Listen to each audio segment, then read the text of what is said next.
Hey guys, ఒక పురాతన ఆలయం నుండి ఇప్పుడే కొంత వింతైన సమాచారం బయటపడింది. ఈ ఆర్చ్ ని చూడండి. ఇక్కడ ఏదైనా వింతగా కనిపించిందా? ఈ ఆర్చ్ చుట్టూ చెక్కబడిన ఈ వింత వస్తువులేంటి? పువ్వులు, మరిన్ని పువ్వులు, ఇంకా చాలా పువ్వులు. అండ్ మీరు అనవచ్చు, ప్రవీణ్ ఇది ఒక తోరణం, దీనిని పూలతోనే అలంకరించాలి అని. ఇందులో అంత క్రేజీ ఏముంది అని. ఇవి పువ్వులు కావు, ప్రతి ఒక్కటి ఒక లూనార్ స్టేషన్. ఇప్పుడు లూనార్ స్టేషన్ అంటే ఏంటి? అది శాటిలైటా లేదా స్పేస్ క్రాఫ్టా? కాదు. మీరు ఆకాశాన్ని తీసుకొని దానిని 27 సెక్టార్స్గా డివైడ్ చేస్తే మీకు 27 నక్షత్రాల సమూహాలు కనిపిస్తాయి. ఏదైనా సెక్టర్లోని నక్షత్రాల సమూహాన్ని లూనార్ స్టేషన్ అని అంటారు. దానిని భారతదేశంలో నక్షత్రం అని పిలుస్తారు. బై ద వే, నేను దీన్ని గెస్ చేయడం లేదు. దీన్ని నేను జూమ్ చేసి చూపిస్తాను. మీకు ఆ లెటర్స్ తమిళ్ లాంగ్వేజ్లో కనిపిస్తున్నాయా? అందులో అనుషం అని రాసి ఉంది.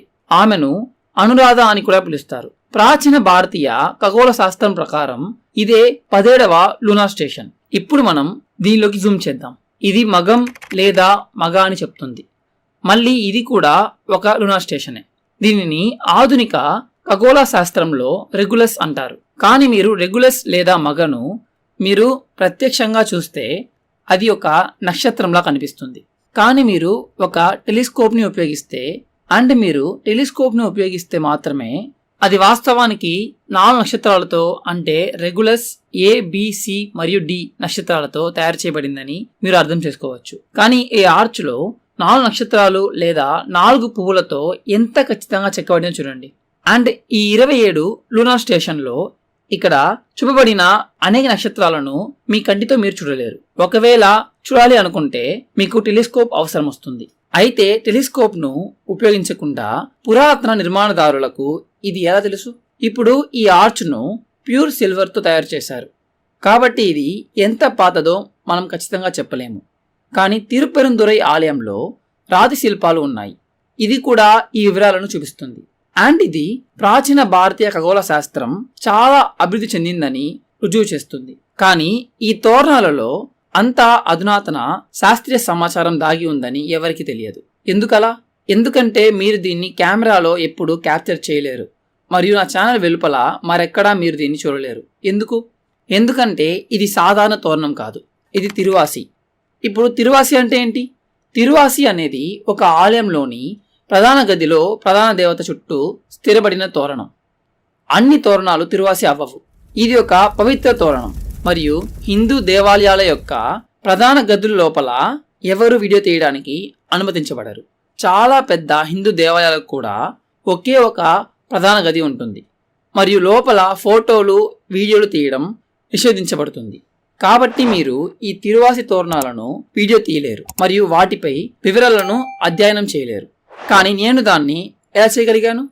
అరుదైన సందర్భాలలో ఆలయ అధికారులు ఈ తోరణాన్ని శుభ్రం చేస్తారు. అది స్వచ్ఛమైన వెండితో తయారు చేయబడిందని మరియు లోహం క్రమంగా నల్లబడుతుందని గమనించవచ్చు. కాబట్టి అధికారులు దీనిని బయటకు తీసుకొచ్చి శుభ్రం చేస్తారు. అయితే ఈ పిక్చర్లో వారు దానిని ఒక స్తంభంపై ఆసరాగా ఉంచారు. దీన్ని ఇప్పటికీ బయటనే ఉంచారు. అందుకే నేను మీకు ఈ అద్భుతమైన వివరాలను చూపించగలిగాను. లేకపోతే ఎవరు ఈ ప్రధాన గదిలోకి వెళ్ళి ఈ ఆర్చ్ పై చెక్కబడిన వాటిని స్టడీ చేయలేరు. మీరు బయట నుండి చూస్తే అది చాలా ఆకర్షణీయంగా కనిపిస్తుంది. మధ్యలో ప్రధాన దేవతను చూడండి మరియు దాని చుట్టూ దీపాలు ఉన్నాయి. అది ఒక దైవిక తోరణాన్ని ఏర్పరుస్తాయి. పువ్వుల పైన చిన్న దీపపు హోల్డర్స్ ఉన్నాయి మరియు 27 దీపాలు ఉన్నాయి. ఎవరు దీపాల సంఖ్యను కూడా లెక్కించలేదు, ఎందుకంటే ఎవరికి దీని గురించి టైం లేదు.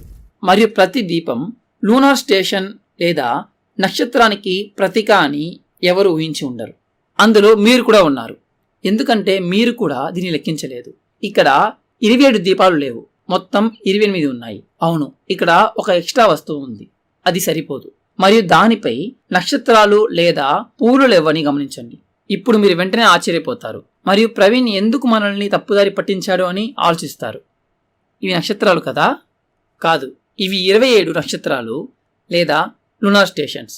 కానీ నేటి భారతీయ ఖగోళ శాస్త్రం మరియు జ్యోతిష శాస్త్రంలో ఎవరికి తెలియని 28వ నక్షత్రం ఉంది. అభిజిత్ అని పిలువబడే 28వ లూనార్ స్టేషన్ పురాతన కాలంలో ఉపయోగించబడింది, కానీ నేడు ఇది చాలా అరుదుగా ఉపయోగించబడుతుంది. అభిజిత్ అనేది వేగ యొక్క సంస్కృత పేరు. రాత్రి ఆకాశంలో చాలా ప్రకాశవంతమైన నక్షత్రం మరియు ఇది ఏకైక పురుష చంద్రభ్రమణం. మనం ఇంతకుముందు చూసిన మగ, అనురాధ వంటి మిగతా పేర్లన్నీ స్త్రీలే, కానీ అభిజిత్ అనే ఒక పురుష నక్షత్రం మాత్రమే. ఎందుకని అర్థం చేసుకోవడానికి మీరు అధునాతన ఖగోళ శాస్త్రాన్ని నేర్చుకోవాలి. కాబట్టి ఈ ఒక్క ఆర్చ్లో కూడా చాలా సమాచారం దాగి ఉందని గుర్తుంచుకోండి. ఇది ఇప్పటికీ దాగి ఉంది. ఈ మంటల యొక్క సంఖ్యను లెక్కించకండి మరియు ఎందుకు అని అర్థం చేసుకోవడానికి ప్రయత్నించండి. రహస్య చిహ్నాలు ప్రతి చోట దాగి ఉన్నాయని గుర్తుంచుకోండి. ఒక ఆలయంలోని ఒక తోరణంలో ఇంత అధునాతన శాస్త్రీయ సమాచారం ఉంటే భారతదేశం అంతటా నిర్మించిన వేలాది పురాతన దేవాలయాల్లో ఎంత పురాతన జ్ఞానం దాగి ఉందో ఊహించండి. సో నెక్స్ట్ టైం మీరు ఒక పురాతన ఆలయంలోని ప్రధాన గదిలోకి ప్రవేశించినప్పుడు మీ కళ్ళు మూసుకొని దేవతను ప్రార్థించకండి. మీ కళ్ళు తెరిచి తిరువాసిపై శ్రద్ధ పెట్టడం గుర్తుంచుకోండి. ఈ వీడియో మీకు నచ్చిందని నేను ఆశిస్తున్నాను. నా పేరు ప్రవీణ్ మోహన్. చూసినందుకు చాలా థ్యాంక్స్. సబ్స్క్రైబ్ చేయడం మర్చిపోవద్దు. నేను త్వరలో మీతో మాట్లాడతాను. బాయ్.